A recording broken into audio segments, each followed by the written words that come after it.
How to enable video autoplay on Instagram. In this short video, I'm going to show you how you're able to enable video autoplay on Instagram. But before I do, don't forget to like this video and subscribe to my channel. Okay, so open up the Instagram app on your mobile device, then head over to your profile by tapping on your profile icon in the bottom right hand corner. Once you're in your profile, tap on the menu button in the top right hand corner. Then head to settings. Next, tap on account. Next, tap on cellular data use. And then on this next menu, ensure that you turn data saver off.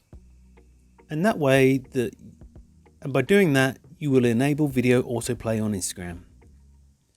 And that's all it takes to enable video autoplay on Instagram. If you found this video helpful, I'd love it if you like this video and subscribe to my channel. Thanks for watching.